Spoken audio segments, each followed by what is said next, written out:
A live look at Jerusalem, with Israel now vowing to retaliate against Iran for its unprecedented ballistic missile attack in the latest move threatening to tip the Middle East into an all-out war. Israel's Iron Dome missile defense system intercepting one missile after another. At least 180 of them launched in what Israel calls the largest ballistic missile attack in history. And there are concerns tonight in the U.S. that the U.S. could be pulled into another war. This is the 10 o'clock news after the debate. I'm Jason Martinez. I'm Sheba Russell. 40,000 American troops are already in the Middle East. And just hours before this major escalation, the Pentagon confirmed it plans to send a few thousand additional troops to the region to bolster security and defend Israel. Tonight, Israelis are out of their protected shelters, and Israel says no one was injured. Iran claims the barrage was in retaliation for Israel's killing of a Hezbollah leader and Hamas official, and in defense of Palestinians in Gaza. For perspective here, the militant group Hezbollah has been firing rockets into northern Israel since the war in Gaza began with Hamas. But the rockets ramped up big time overnight in the Jewish state after Israel launched what it calls a limited ground incursion in southern Lebanon. This in an effort to push Hezbollah north so 60,000 Israelis can return home. The White House closely monitoring the escalation today, with President Joe Biden and Vice President Kamala Harris seen in a meeting with their national security team. The president says the U.S. actively supported the defense of Israel today. Based on what we know now, the attack appears to have been defeated and ineffective. And this is testament to Israeli military capability and U.S. military. Make no mistake, the United States is fully supportive of Israel. The president adding he's discussing with aides about the appropriate response to Tehran.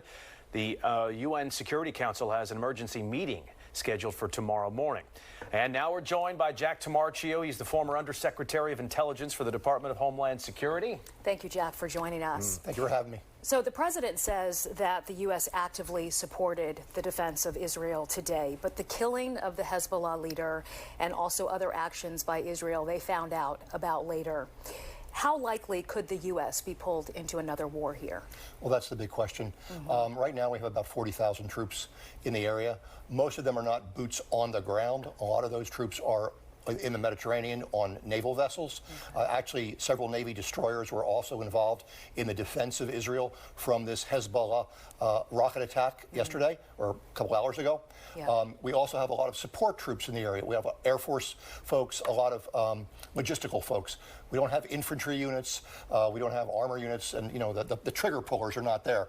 But right now we've got a small footprint, and it's getting a little larger, but that footprint really is there to support the Israelis in a logistical area, not to go out and actually start combat operations. We have seen Israel's not one to back down. They have vowed to retaliate. What does that look like? What does a response from Israel look like to this day today? Well, that's, again, another really big question. The Israelis have said that they will retaliate at the time and place of their choosing. Probably one of the most likely types of attacks would be an attack against the Iranian nuclear facilities. Now, as you know, Iran is not yet a nuclear state. They are working hard to achieve that status. They have been thwarted in the past by oversight. But also by Israeli actions. A number of Iranian nuclear scientists over the last several years have been assassinated in Tehran. We don't know who the hitters were in those people, but one can guess. But again, we don't know. So the Israelis have been engaged in a low level, or certainly a lower boil war with the Iranians for a while.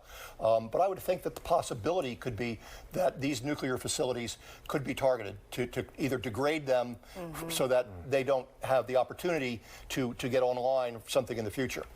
Do you foresee the United States getting more involved beyond providing the military assistance and the weapons that they're providing to Israel right now? Some would say that if the Israelis were to attack Iran, even in a limited capacity, they wouldn't be able to do it without American ordnance. And when I say ordnance, I mean bombs. They wouldn't be able to do it without some supplies from the United States.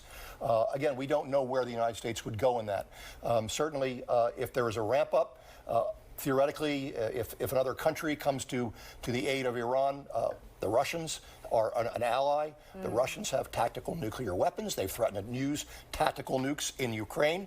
Iran does not have the nuclear capability, but if they got one from Russia, what would happen? That would really change the calculus. I think we're at a very dangerous time in the Middle East right now, not only for what the Israelis will do, but what the Iranians might do if they feel that they're backed into a corner. The supreme leader said, we don't want a war. We don't want to do this, but obviously with the assassination of Hassan Nasrallah and his command group in Beirut by the Israelis, the Iranians feel that they, of course, had to retaliate.